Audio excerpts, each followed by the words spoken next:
bom dia para vocês, né? Boa noite já para mim aqui. Sejam bem-vindos nessa live. Hoje a gente vai acolher novamente. Bom dia, oi Clarissa. Hoje a gente vai estar acolhendo aqui o Dr. Matheus novamente, que vai chegar daqui a pouquinho para falar sobre ansiedade e depressão em cérebros em ebulição. Oi, Sandra. Oi, Mar. O pessoal vai chegando. Bom dia. Oi, querida. Que bom te ver por aqui. Pois é, eu recebi um monte de mensagens, um monte de perguntas muito, muito, muito interessantes. E o Matheus já chegando por aqui também. E que vai realmente dar para fazer uma live bem interessante. Olá, tudo bem, Sandra? E você? Que bom te ver por aqui. O Matheus já vai chegando, vamos aceitar. Vocês estão me ouvindo? Sandra, tá me ouvindo direitinho e por aí? Olá! Oi, Matheus! Oi, Lorena! Oi, pessoal! Quem tá aí Oi, já? oi, deixa eu... Que Vai bacana! chegando. O pessoal já vai chegando. Sandra, Clarissa, legal. Alice, Bruno, oi, oi. Bruno. Olha só que legal o pessoal chegando. Nossa, Matheus, recebemos, você viu, tantas perguntas super, super interessantes. E olha que, assim, eu tinha só lançado lá o pessoal que conseguiu ver, né? O pessoal chegando, oi, oi, todo mundo. Bom dia, bom dia, bom dia. E aí teve um monte de perguntas muito interessantes, assim, que eu acho que é igual a gente estava falando, né? Que na Aham. verdade cada pergunta dá para fazer uma live inteira de tanto assunto que tem para falar. É muito legal. Gente, só para falar assim, tipo, nós tivemos dois tipos de perguntas. As perguntas que eram bem relacionadas, oi Alice, que eram bem relacionadas realmente à superdotação, assim, mais de um aspecto geral da superdotação. E essa eu mesma depois fazer uma live específica sobre esse assunto, inclusive abrindo mais caixinha de perguntas depois sobre isso. E recebemos umas quase 10 perguntas, eu acho, específicas sobre o assunto depressão e ansiedade. Matheus, me fala, qual pergunta assim que você gostaria de começar a responder? Qual dessas perguntas que veio aí para você que te inspirou realmente? Pois é, Lorena. Como começar, né? Eu acho que, primeiro que a gente vê que existe a demanda do pessoal, e isso realmente pode ser que o nosso pessoal aqui esteja também sofrendo mesmo, né? Tem que entender que as pessoas estão vivendo nas suas vidas e nos dá até uma temperatura de como é que se o pessoal está no teu canal aí tá pelo fio desencapado, né? Tá pela superestimulação que muitas vezes recebe ou tá pela super inquietação que vive em relação ao seu meio, a se perguntar demais ou a querer encaixar todas as peças, né? Como isso pesa para a saúde mental, como isso tem um custo, né? Então, a gente falava sobre certas pessoas até precisarem dar uma cortadinha nessa intensidade. E eu vinha trabalhando isso com pessoas que trabalham também com infância e adolescência, que é uma premissa importante, né? Tanto das altas habilidades de superdotação, como do próprio autismo e outras condições que deixam pessoas super excitáveis, que o difícil é as inibições acontecerem, porque é tudo muito ligado, né? E por isso, algumas vezes, as pessoas sofrem no corpo, sofrem parte somática na sua ansiedade. Então, dor de cabeça, bruxismo, reações assim, aqui especulando um pouco, porque o pessoal diz que é forte, mas que não tem, assim, um estudo, tá? Mas a parte alérgica, a parte intestinal, a parte menstrual, a imunidade, Os aumentos de pressão, a pressão alta, quando ela sobe até um nível mais ou menos 150, 160 por 90, por 100, pelo que eu conversei com o cardiologista, também é um patamar de ansiedade para pressão alta. Eles costumam não medicar com antihipertensivo. Pode ser que esse critério varie entre cardiologistas, mas eles geralmente vão dar orientações de estilo de vida ou então antidepressivo para o paciente. O cardiologista é um grande prescritor, por exemplo, do escitalopram. E esse espalhamento que vai também para dermato. Uma das minhas maiores parcerias é com dermatologia, né, que trabalha pele e cabelo, queda de cabelo. Queda de cabelo, eu ia falando, queda de cabelo. Uhum. Então, assim, o corpo, ele se relaciona muito intimamente com pessoas que têm essa sensibilidade aumentada. E é uma via dupla, né? Isso a gente já vê desde os trabalhos que aconteciam, acho que faz uns 40 anos que saiu o primeiro livro sobre isso, bem legal, do Antônio Damasio, o Erro Descartes. Ele falava sobre essa forte interligação, inclusive vários usos importantes, como o teste do polígrafo lá para fazer a verificação da mentira, né? Que o corpo não consegue mentir, então a pessoa está mentindo, mas ele sua, ele tem microemissões elétricas e sudorese, então dá para pegar várias coisas que o corpo coloca. E a sensibilidade que possa ser até intuitiva aparece às vezes, né? Ou captar a coisa facilmente no ar, pode deixar a pessoa até meio desregulada no sentido das fortes apreensões que ela vai ter. Por exemplo, assim, preocupação aumentada em relação ao futuro, em relação ao futuro seu, ao futuro da família, ao futuro da humanidade, né? Então, isso é uma coisa que a gente falou em outra live. A superinformação ataca esse público que se coloca questionamentos com muita força, porque é muita informação. Né? Sim, com certeza. E daí, já dando assim uma perspectiva em relação a isso, Matheus, a importância de se proteger dessa superestimulação, né? A importância de se proteger dessa quantidade de informação, né, que a gente tem sido exposto nesses últimos anos. Né?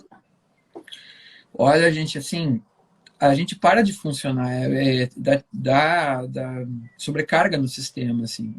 Não só a informação é volumosa, como ela abrange a humanidade inteira, né, chegando as repercussões da China na nossa vida, da Ucrânia na nossa vida, dos Estados Unidos na nossa vida, né, mais as especulações que a gente possa receber, principalmente as especulações das pessoas no sentido assim, por exemplo, pessoa da Bolsa de Valores, né, pessoal que trabalha com vai subir, vai descer, não sei o que, vai acontecer tal coisa. Eu costumo recomendar, e aí eu até acho que vou puxar um pouco para aquilo que eu vivo na clínica, tá? Eu pego pessoas adultas que têm um perfil criativo, inteligente, interessante, assim, de se questiona muito, e eu aproveito isso, porque eu aproveito dos meus pacientes os seus melhores recursos para sair dessa, e eu quero chegar na alta também, então a gente usa. Como é que a gente usa isso? Bom, então vamos lá, vamos entender. O que tu entende por estar doente, o que tu entende por ter essa condição, e quais são as vias de entrar e vias de sair da doença. Tá? O que acontece no meio do processo? Uma autoconsciência, a pessoa começa a perceber o que lhe faz bem e o que lhe faz mal, e entre as coisas que fazem mal está essa intoxicação. Por exemplo, a via empática, ela é um pepino, porque muitas vezes as dores dos outros ao seu redor podem ser tão difíceis de dominar que a pessoa tem que ficar sozinha uma parte do seu tempo.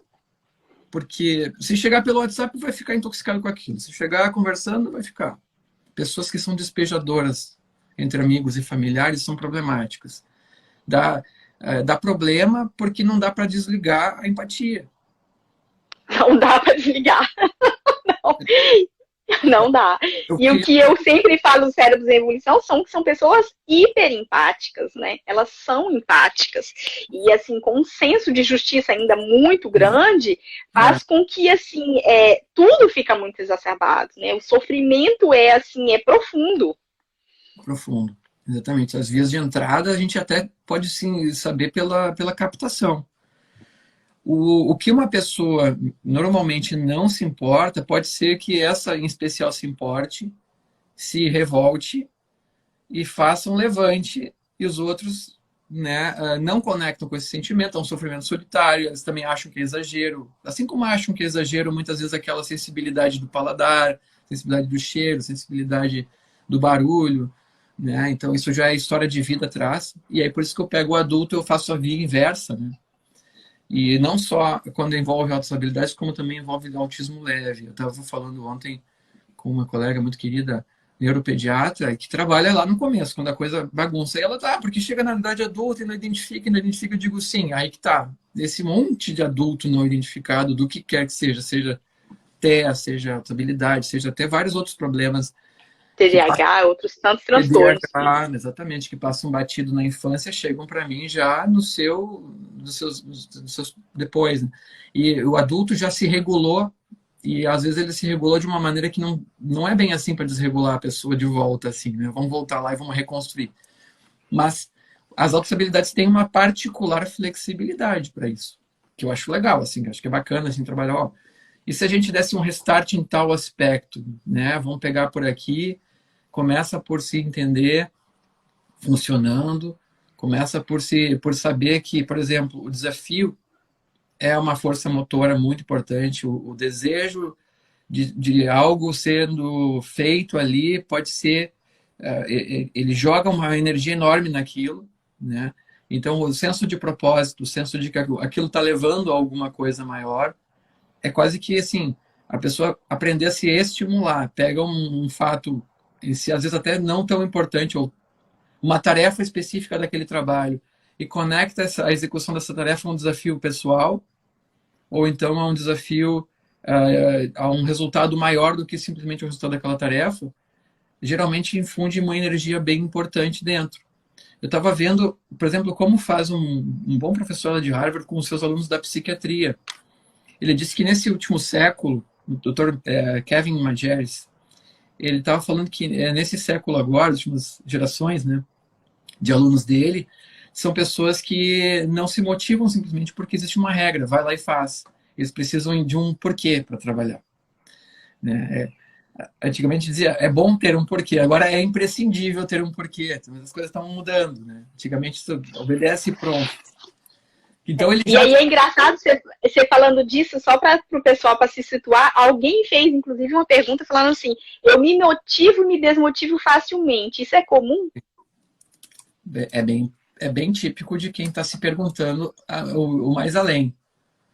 Né? Pode acontecer várias coisas, por exemplo, a pessoa pode se tornar muito boa em um determinado negócio e até ela se tornar muito boa naquele negócio, aquilo é um motivador, ó, eu quero esse desafio. Chegou lá, descobriu que é boa, agora, o que eu faço com isso aqui? Bah, isso aqui não me leva ao objetivo final que eu queria. Aí desmotiva enormemente daquilo e vai atrás de outro motivador. Então, coisas que às vezes são excelentes são simplesmente deixadas de lado para outra coisa entrar no lugar. E, enfim, faz parte. O que eu acho que é legal é pegar e guardar as caixinhas da excelência para elas começarem para elas terem os seus lugares depois retomados, conforme a ocasião permitir. E agregar, né? Agregar todas essas excelências, né? E onde é que agrega, né? Existe uma coluna unificadora das excelências de uma pessoa que tem a ver com um propósito maior de identidade. Né? Aí o papo é um pouco mais denso, porque não é fácil de falar sobre isso. Na teoria do Frankl, Viktor Frankl, é mais próximo desse nível de questionamento. A gente tem a superação da depressão a partir do propósito. Quer dizer, vamos entender uma coisa, tanto a ansiedade como a depressão são sofrimentos. Numa vida normal, vamos dizer assim, humana, as pessoas vão enxergar até daqui a pouco, elas querem se livrar do sofrimento, elas querem passar pelo sofrimento e chegar do outro lado. Tá, eu quero não ter sofrimento. Esse é o anseio comum. Eu não tinha, passei a ter, quero não ter mais. Isso seria análogo, vamos dizer, é uma infecção bacteriana. Eu estava bem, eu tive uma amidalite, não quero ter mais. Eu quebrei o braço, quero meu braço de volta. E na parte ansiosa e depressiva existe uma outra questão, que a ansiedade e a depressão são parte natural do processo do desenvolver, mas não a depressão e a ansiedade clínicas. Porque a parte clínica da ansiedade e depressão é uma paralisia. né? Assim, entende-se por ter que tratar aquilo que trava a pessoa. Se a pessoa está em psicoterapia, ela pode ficar depressiva e pode ficar ansiosa, clinicamente também, mas ela está sendo levada pelo terapeuta a elaborar. Então, a travessia de uma crise emocional, normalmente, o melhor fundamento para ela ser integrada na identidade como uma superação.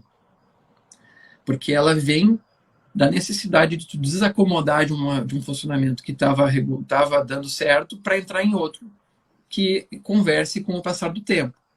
Eu era adolescente, funcionava ser adolescente, funcionava jogar bola, funcionava fazer isso, fazer aquilo. Agora começa a cair a adolescência, cai a eficiência desse funcionamento. Opa, eu preciso de novos fatores. Eu vou casar, eu vou ter filho, e eu vou chegar na meia-idade. Então, o viver no tempo presente é um constante. Deixa uma coisa que estava boa, porque o tempo não me permite mais para colocar uma nova. Essa nova é incerta, eu sou amador nela, enfim, eu vou ter que aprender com alguém que já passou, e antes eu era o cara. E essa abertura exige até um pouco de humildade, por isso que muita gente trava no meio do caminho, porque não quer se abrir para novidade. Quantas pessoas vocês conhecem que tu vê facilmente assim, que o cenário emocional dessa pessoa é um cenário de paralisia do tempo. Ela não quer que o relógio passe.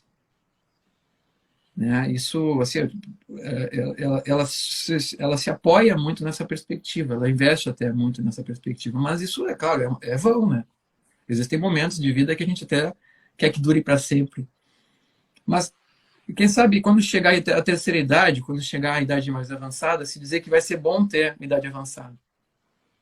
Quem sabe seja bom ser criança quando você é criança, quem sabe seja bom ser adulto quando você é adulto, quem sabe seja, né, a velhice seja boa quando você é, né, mais velho. Então, assim, a questão é estar presente no momento. E para se ter presença no momento, se tem que estar com o emocional conectado com o momento.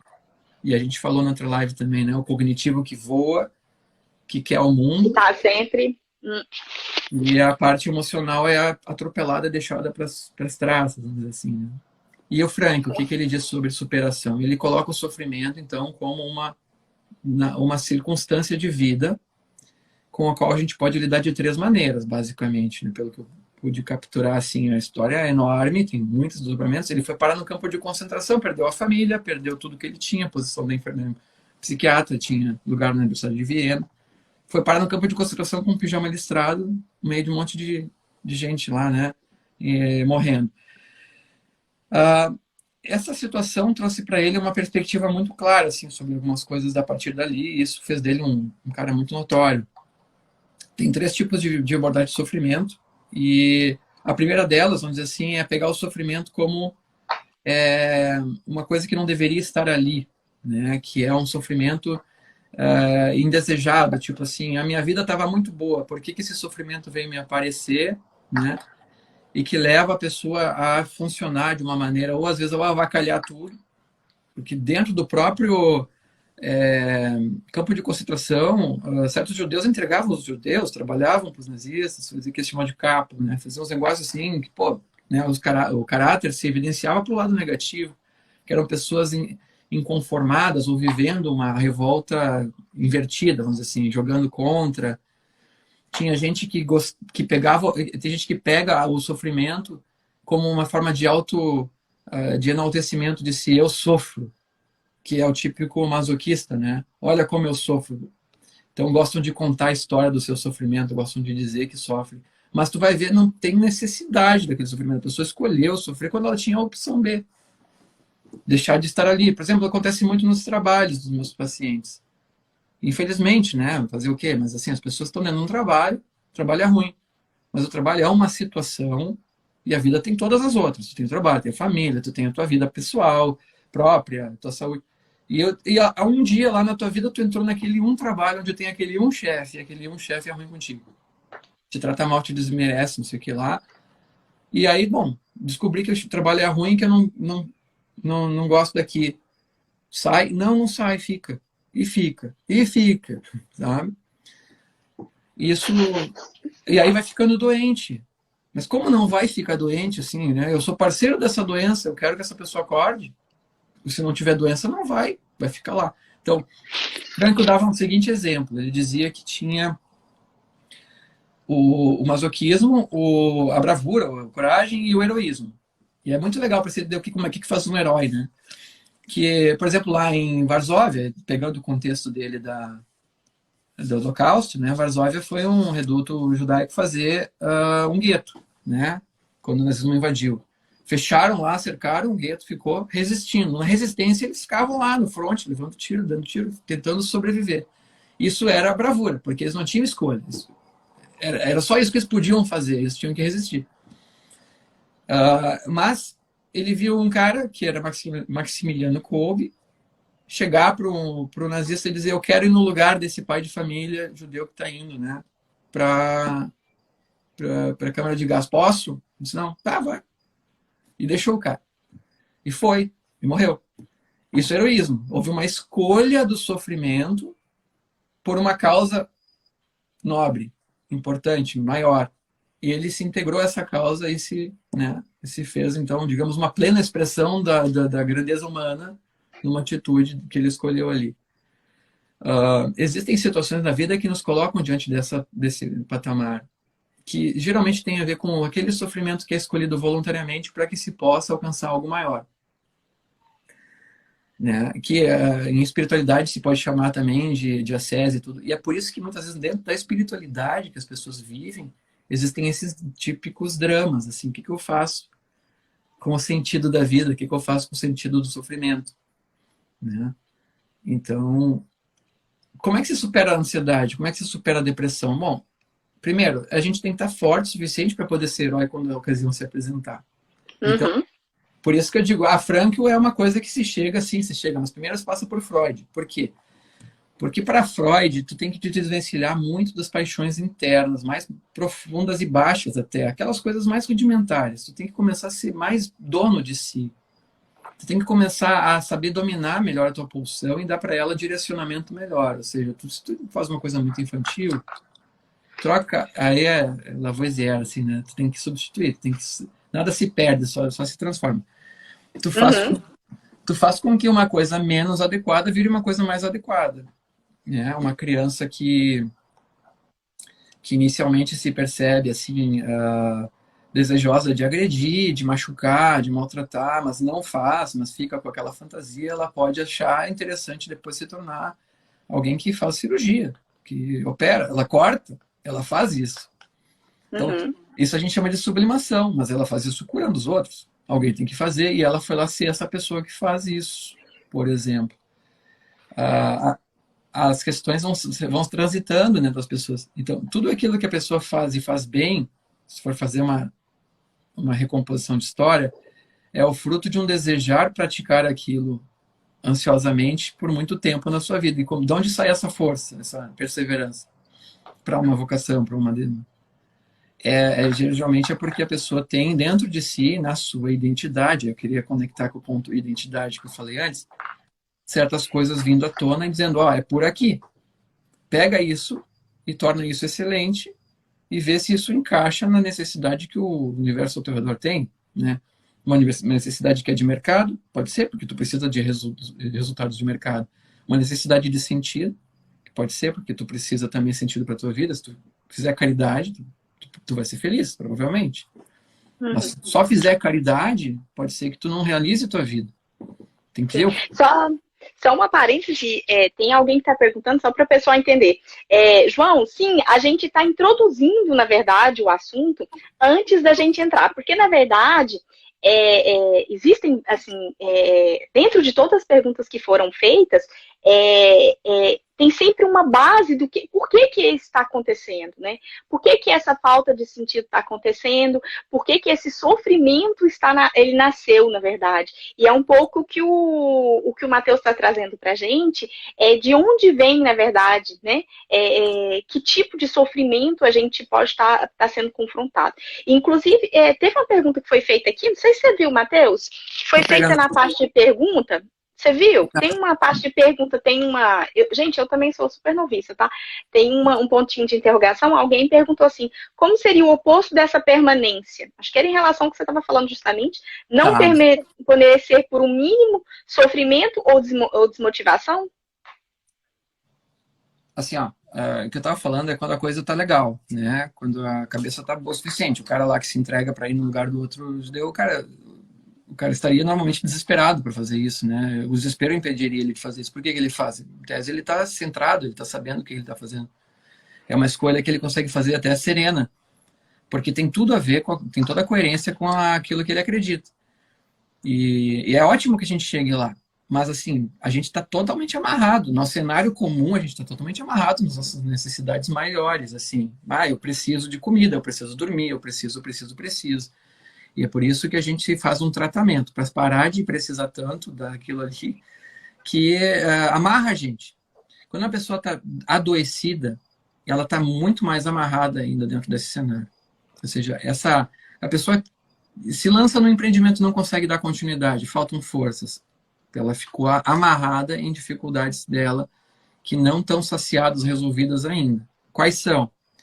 Então, a gente vai pegar, por exemplo, isso acontece muito nesse abrir várias opções ao mesmo tempo, da vida criativa, da vida, vários questionamentos e tudo mais. Isso aqui é incrível, é apaixonante, deixa eu me atirar nisso, até vai, mas não consegue que aquilo se aprofunde porque é atropelado pelo resto. Enfim, a gente tem que partir de um princípio básico do nosso tamanho. Então, todo paciente já clínico, ele é convidado a ser muito bom naquilo que cabe até onde as mãos dele alcançam.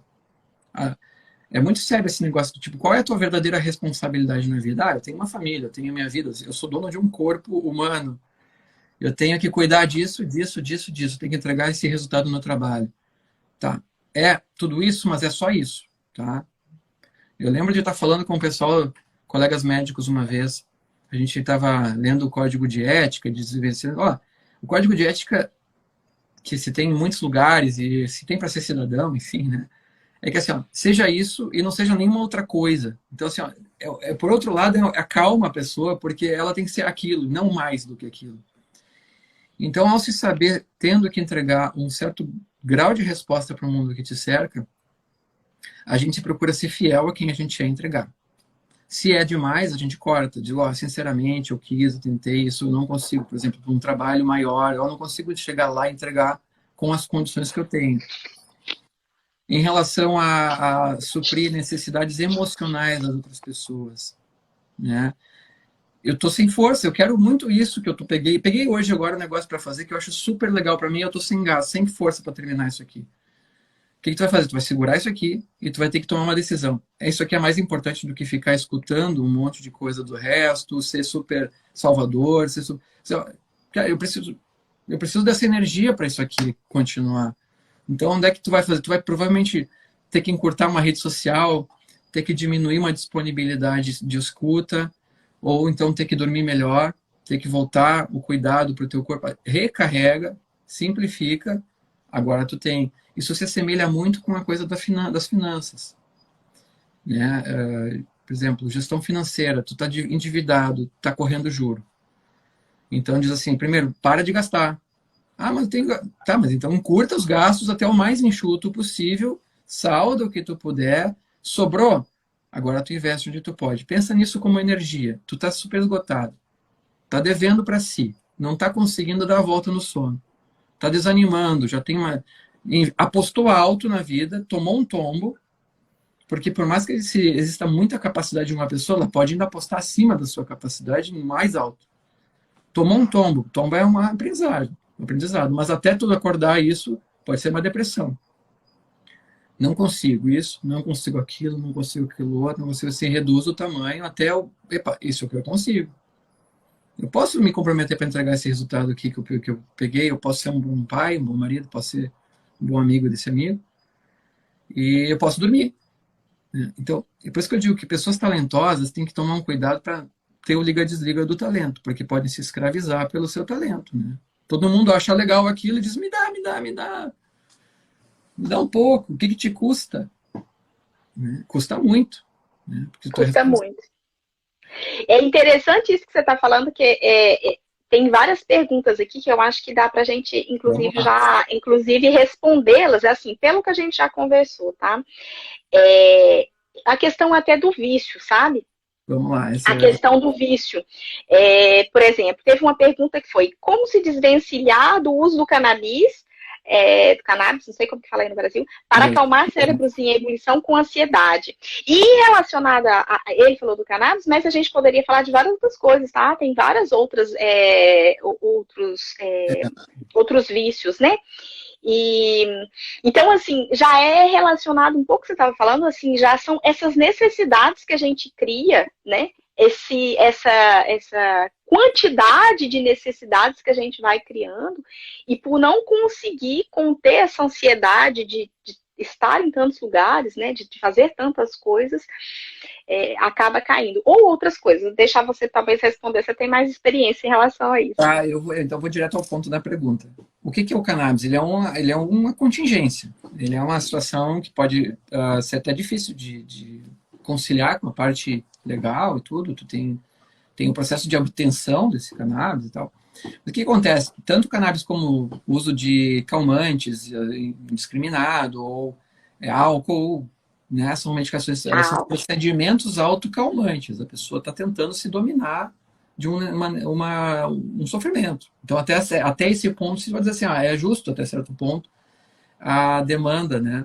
Mas é um mecanismo não tão adaptado, tão apropriado, vamos dizer assim, para tudo que cabe na vida daquela pessoa. Ela tem que se deslocar, gastar um tanto de tempo, energia e tal, para aquele fim específico. Então, há formas, depois de um tratamento, de se fazer esse mesmo autocontrole de outras maneiras. Por exemplo, quando vai se tratar a questão da cannabis, a pessoa decide usar, eu vou parar. Então, não vai dar para parar. Sim. Digo, parou, vai sofrer. Tá? Pode parar, mas vai sofrer. Assim como o cigarro também é assim. De diferentes maneiras. A gente precisa trabalhar primeiro a causa dessa existência a causa da ansiedade que a pessoa quer acalmar, ou o cenário depressivo. Pode ser várias coisas, tramas de vida, traumas, perdas, dificuldade de se orientar na vida. A gente tenta fazer com que aquilo tenha um contexto. Medicação, o que vai fazer? Tem medicações que entram para viabilizar um alívio da ansiedade, melhorar a performance, ou seja, concentração, energia, disposição, e encorajar a pessoa para ir adiante. Pega aquilo que tu está fazendo hoje, meia boca, nota 7, e faz agora virar nota 8, 9, e a gente vai removendo devagar esse mecanismo que tu utilizaste para se acalmar, e vai colocando no lugar um sono adequado, primeiro por medicação, e depois por hábito. Né? Então, assim, se a pessoa tem o desejo de que isso seja modificado, a mudança só do hábito pode ser feita, mas com apoio, de repente, de psicoterapia ou de alguma rede de apoio, que existem os clubes aí, né? Esse é o fator grupo também para a questão de dependência de substâncias, que se dizia, pelo menos parece que o nome mudou para adição agora. A questão é apoio, né? Sozinho apoio, porque sozinho é difícil. Esse apoio pode ser enriquecido por medicação em psiquiatria, mas nem sempre, não quer dizer. Mas é interessante você falando essa questão do apoio, assim, eu já tive uma pessoa que esteve comigo, e a gente conversando sobre uma adição que ela tinha justamente de álcool, né? Ela ficou muito tempo bebendo muito e tudo mais, e aí ela decidiu do dia para a noite parar de beber. E aí, não, eu decidi que parei, né? E assim, já tinha mais um ano praticamente que ela bebia muito. E assim, então, tem a problemática de ter uma recaída, né?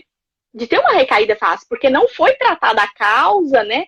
Sim, tem a motivação, os cérebros, né, que a gente chama de cérebro, que eu chamo de cérebro ebulição, são pessoas que têm um engajamento muito grande, que têm uma motivação, uma capacidade de automotivação muito grande. Isso. Mas existem limites da dependência que isso criou quimicamente, né, no cérebro.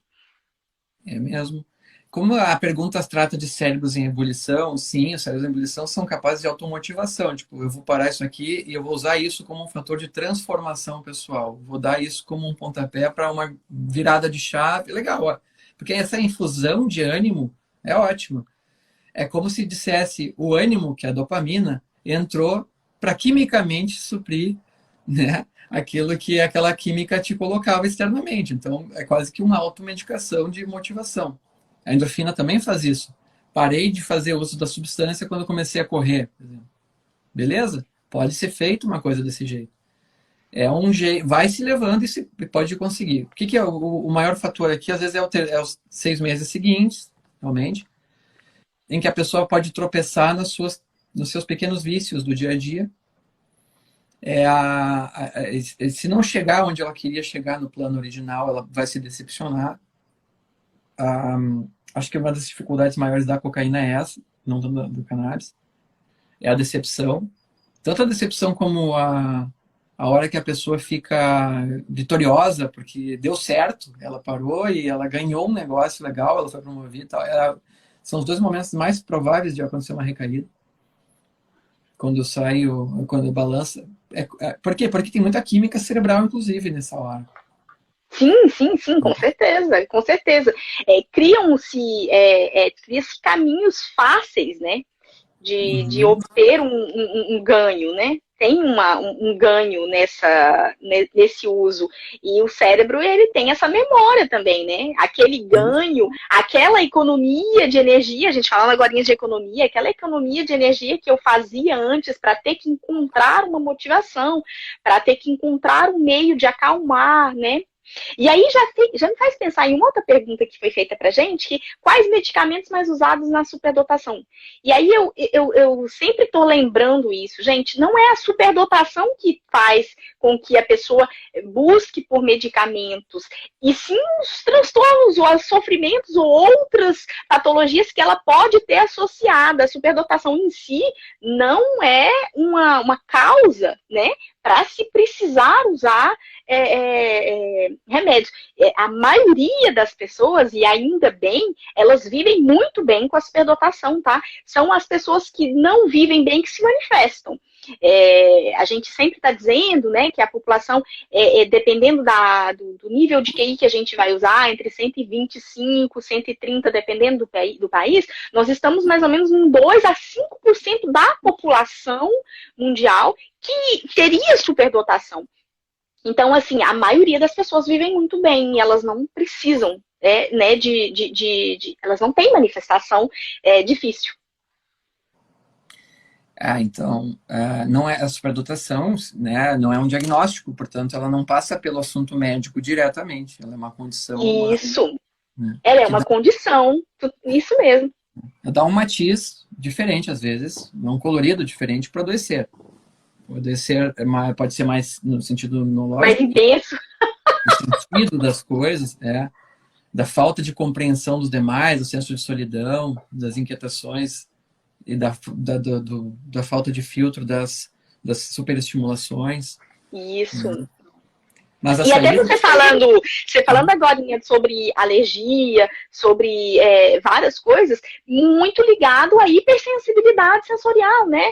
A essa hipersensibilidade que o superdotado tem, que é de captar muito facilmente, muito rapidamente, todas as estimulações sensoriais. Então, ali você vai pensar assim, o que uma pessoa está vivendo, como, por exemplo, uma simples estimulação na pele, né?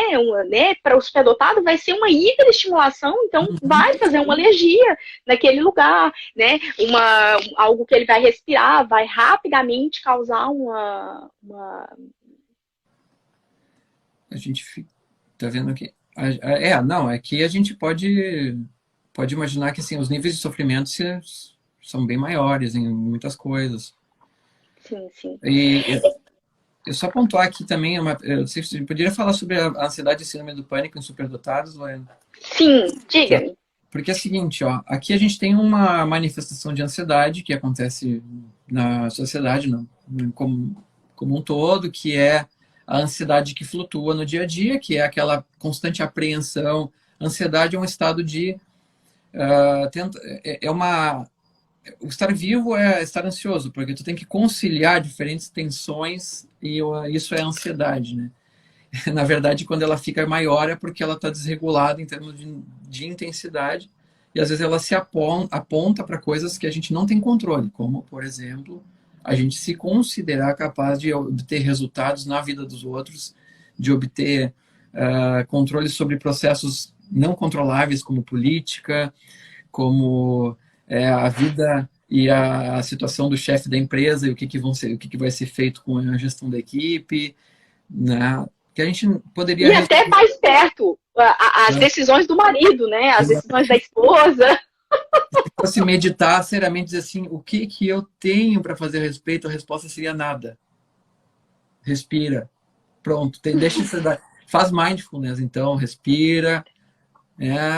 Se conecta com... Tu é só uma pessoa. Tá? Só uma. Né? E aí os poderes são poucos. E às vezes a gente consegue, no máximo, fazer com que a pessoa aceite uma sugestão. Então. E a síndrome do pânico, ela difere um pouco em qualidade. A síndrome do pânico tem uma historinha própria dela que no superdotado é particularmente perigosa. Ela é uma bolha de autossuficiência. Tá? Na síndrome do pânico não é aquela ansiedade, eu estou preocupado com o mundo, com as pessoas. Não, aqui é assim, ó, eu sei de mim, eu me basto, eu provei, eu provo, eu vou provar sempre que eu sou muito bom, muito capaz e que eu não preciso de nada, não preciso de ninguém. E é ali aquilo inflando dentro de um cenário, até às vezes de sucesso, de resultados, de rupturas com dependência dos outros, sem a devida estrutura preparada para isso. Porque até assim, a independência é muito bem-vinda. Agora, a independência é aquela coisa que tu tem a vai e vem, a via de ida e volta, as liberdades. Nesse caso, tu está recusando trocar. Eu sou melhor para mim. Assim, tá? É uma coisa meio alto demais. Assim. E aí a pessoa toma um tombo. Ela cai lá de cima. E esse é um tombo tão grande que a pessoa tem uma ida para um pronto atendimento achando que vai morrer. E é super realista. Olha, o disparar do coração num ataque de pânico é muito forte. Sudorese, falta de ar, sensação de desmaio. E geralmente a pessoa tem uma convicção de que ela está realmente por morrer ou por ficar maluca, né? Louca, enfim. Então, isso é um convite até para as pessoas quando vivenciam. O ataque de pânico são eventuais, às vezes eles não chegam a ser em si mesmos um transtorno, tem que tratá-los. É um convite a recolocar as pessoas na sua vida. A recolocar pessoas qualificadas e trocar e ser gente como qualquer pessoa é. As coisas podem ser rapidamente resolvidas, mas muitas vezes demora. É isso então, Lorena. Essa pergunta ficou... Superdotados têm uma tendência maior de ser autossuficientes, né? Isso, não, mas é verdade. Aí eu vou completar a tendência que é uma tendência ligada, muito ligada à capacidade que ele tem de acumular conhecimentos, né? Já ligada a uma memória muito mais eficaz, uma capacidade de captar muito facilmente as informações, de ligar informações. Então, porque ele acumula essa quantidade de informações e, assim, como se diz, uma sensibilidade também a tudo que é muito certo, né? Achar que aquilo é a única realidade do mundo, porque ele já viu todas as possibilidades, e até, inclusive, ter muita dificuldade de achar que o outro pode ter uma outra realidade. Uhum. Ele tem essa autossuficiência, e quanto mais velho, e principalmente assim, dependendo da maneira como ele vai se afirmar, vai se autoafirmar, né? Ele vai se isolar, porque eu sei tudo, eu prefiro ficar só. Então eu vou me isolar, porque o mundo não sabe, só eu sei. Ele se isola. Ou porque ele sente necessidade de estar com os outros, ele vai se adaptar. E aí vai ficar com aquele sentimento de impostura, né? Eu sei, mas não sei. As pessoas vão descobrir que eu não sei, né? Mas, principalmente, esse perfil que se isola é um perfil que pode, inclusive, ter esse perfil que você está falando de autossuficiência, né? Eu já me basto, eu sei, eu sou o suficiente, eu vou me isolar. É muito interessante, porque quando a gente recebe, né, Matheus, você do seu lado aí na psiquiatria, eu quando recebo por aqui, quando a pessoa chega e ela tá ou nesse isolamento ou nessa superadaptação, a gente percebe justamente tudo que vai desenvolver, né? Tudo que vai se desenvolver, as dificuldades e os transtornos. Já falando desse isolamento, dessas pessoas que estão em isolamento, né? Veio uma pergunta bem difícil, que eu acho que vai valer a pena da gente pelo menos citar ela, porque essa dava para fazer uma live inteira, mas alguém falou assim para mim, gente, e olha aí, se tiver crianças que saiam da live... para não escutar. Mas a pergunta foi: eu quero morrer. E todos os meus amigos que eu acho que são superdotados também querem. E aí? E aí eu acho que é o final, é a apoteose da depressão, da perda de sentido, né, Matheus? Eu já recebi várias vezes pessoas que já fizeram várias tentativas de suicídio, sabe? E que não conseguiram, mas essa perda de sentido, essa crise existencial, você estava falando de Frankl, né? Essa crise existencial, ela é muito profunda nesses cérebros, porque eu não consigo encontrar mais sentido, não encontro pares, e então eu me isolo e eu acabo nessa espiral, né, terrível da depressão. É mesmo. Olha, é compreensível, tá? Até principalmente se for uma pessoa mais jovem, assim, nesse cenário que se tem hoje. Você tem muito falado sobre essa situação, até aquilo que eu mencionei dos alunos serem diferentes agora, porque eles emanam sentido, né? Eu acho que essa necessidade que a juventude tem de sentido é bem-vinda na sociedade, mas claro que não tem uma sociedade pronta esperando essa rapaziada e oferecendo sentido para ela. Quer dizer, quando tu diz eu quero sentido, bom, tu tem um pepino na mão, tu vai ter que resolver muito problema para conseguir ter um sentido. Né? E onde é que geralmente está o sentido aí é o ponto do Frankl também. Assim, sofrer, tu vai sofrer. Quer dizer, se tu quiser uma vida onde não haja sofrimento, como alguns pacientes fantasiam, a descrição que eles dão daquilo que eles sonham para a vida deles é muito parecida com um caixão. Não vai ter mais preocupação nenhuma, não vai ter nenhum sofrimento, não vai ter nenhuma necessidade, não vai precisar comer, nem dormir. Ou seja, é praticamente quando cessar a atividade do seu organismo fisiológico e que vai. Então, assim, a gente sempre estar vivo significa querer, significa ansiar, significa estar em movimento. Quero morrer, tá? É uma fala que geralmente vai mesclar, assim, não sei por que vivo, com uma revolta importante em relação às coisas que estão por aí, que estão aí, que não são receptivas. É uma pessoa que provavelmente não se sente tendo um lugar no mundo, né? E ela tem razão, o mundo não está oferecendo lugar mesmo, né? Nós estamos hoje em dia numa situação de parece que até é feio ser humano, né? Porque tem muita coisa que hoje em dia é atribuída ao mal que o homem faz ao planeta, tudo, que é um pouco perigoso. Mas geralmente começa em casa, né? Eu não sou bem recebida na minha família, não sou importante na minha família, né? Então, esses começos em família, a gente começa a trabalhar já no consultório, na parte da psicoterapia, validando e, ao mesmo tempo, rompendo certas cascas grossas que se criaram, defensivas. Porque, assim, machucou 1, 2, 3 vezes, a pessoa já não quer mais nem afeto bom e nem ruim, ela não quer afeto nenhum. Ela fica autossuficiente, como a gente falou. Só que o peso da vida vai batendo, e ela fica prensada contra a parede. Eu não posso pedir ajuda, porque eu tenho raiva de precisar e não ter, mas eu preciso de ajuda desesperadamente. Porque a vida está pesada, eu não sei o que fazer. Então, esse é o momento da crise. A angústia sobe, eu não sei o que fazer, morrer é uma opção. Quer dizer, surge muito isso, assim. Muitas pessoas em consultório também falam que morrer é uma ideia, porque porque precisam aliviar a angústia, não porque necessariamente morrer significa fazer algo que tenha um sentido, né? Isso não é tão estruturado, é mais um quero alívio, né? Então, eu imagino que essa pergunta vai um pouco nessa direção, já que é meio que todo o grupo, assim, tá, e o que eu faço da minha vida? Então, assim, a primeira grande questão que eu proporia é não esperar tanto dos outros. Os outros são muito decepcionantes, são mesmo, né? Assim como a gente é muito menos perfeito e capaz do que a gente gostaria. Normalmente, nosso ponto de partida é um ponto de aprendiz para tudo na vida. A gente começa percebendo, olha só, me dei conta que eu estou em crise. Não nasci sabendo, né? Eu preciso sair dessa crise. Agora, esse aspecto autodidata é muito bem-vindo para o tipo autoidoso aqui, né? Que é começar a buscar reabrir, assim, com muita seletividade, a ventilação desse assunto, até como essa pessoa está fazendo, quer vir para essa live, tá assim, ó.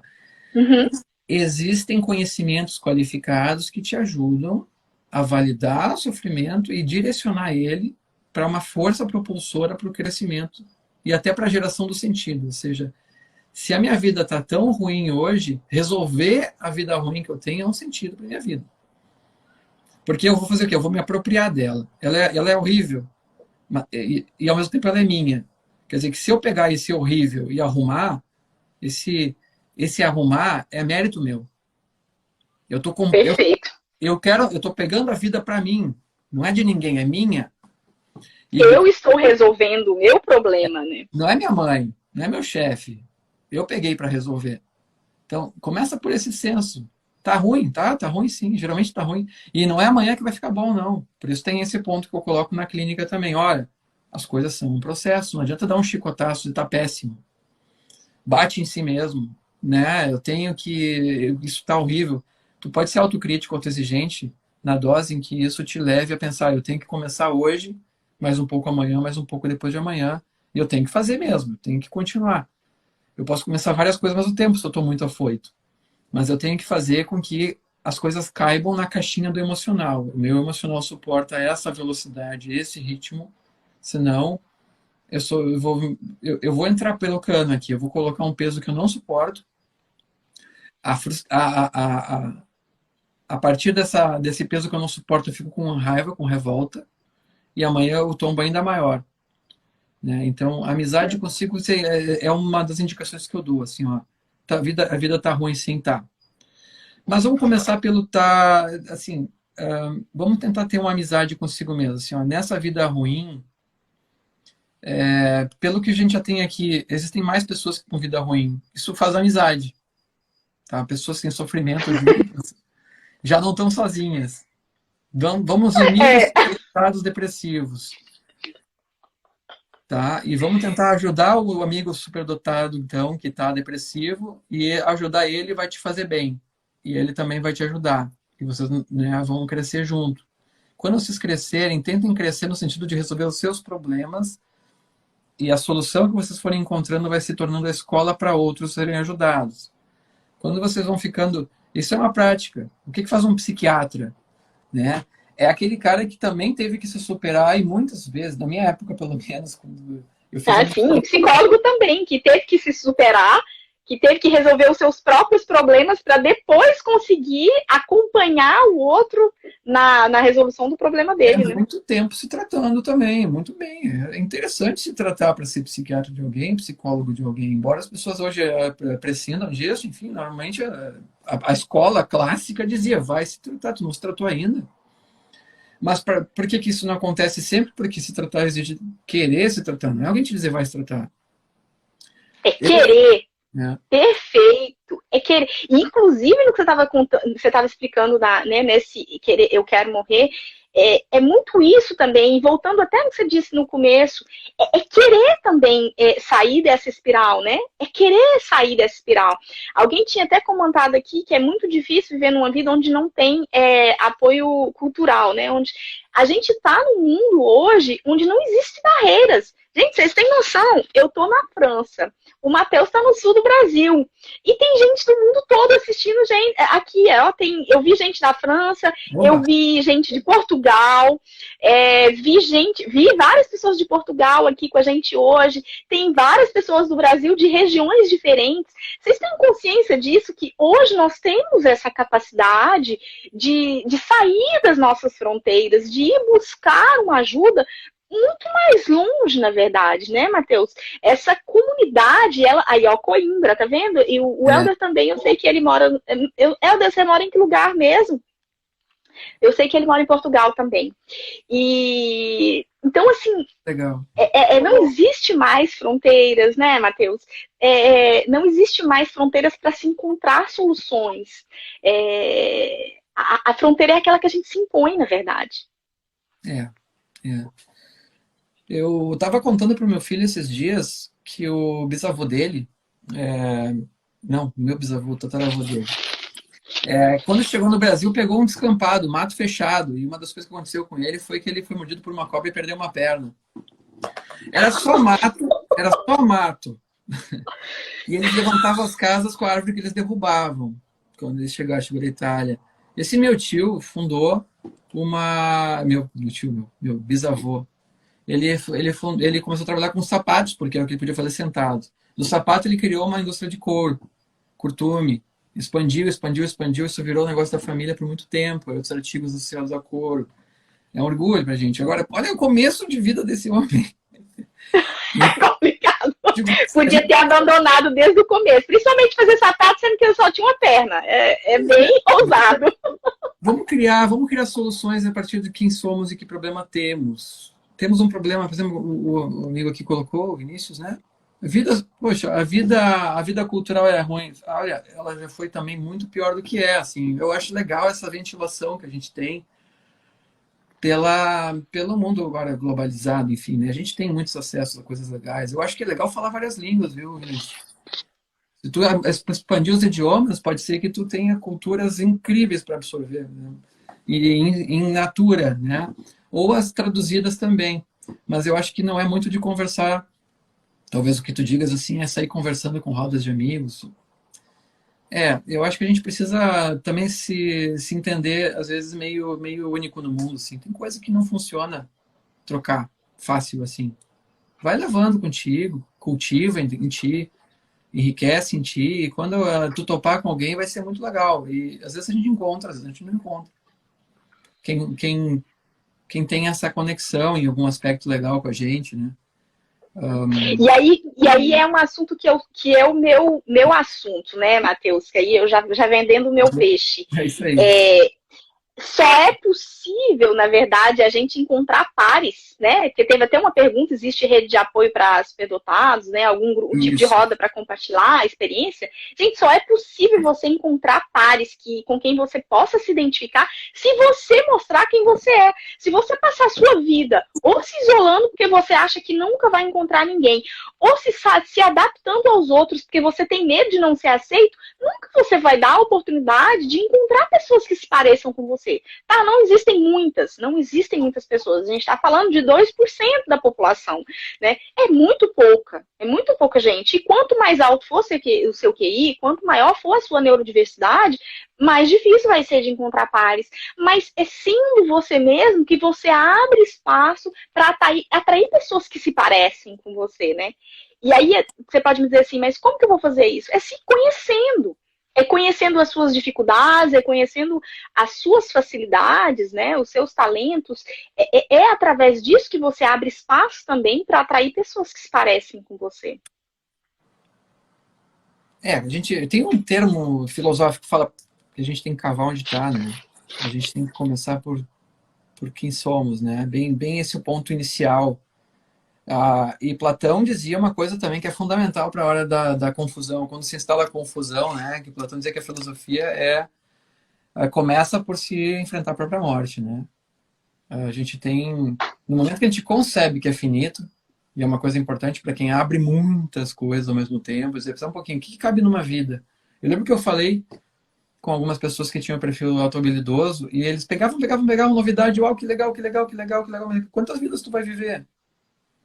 Porque se tu 10 faculdades, a pessoa tem vontade de fazer faculdade, é doidado, tem vontade de fazer... Olha, sei lá, acho que tem algumas coisas que vão caber, né? E lógico que ela vai... Quantos anos precisa viver para tudo isso? Sim. Olha, gente, melhor sentar e olhar o que eu tenho ao meu redor que precisa mais de mim agora, para eu poder responder a isso. É um diálogo, né?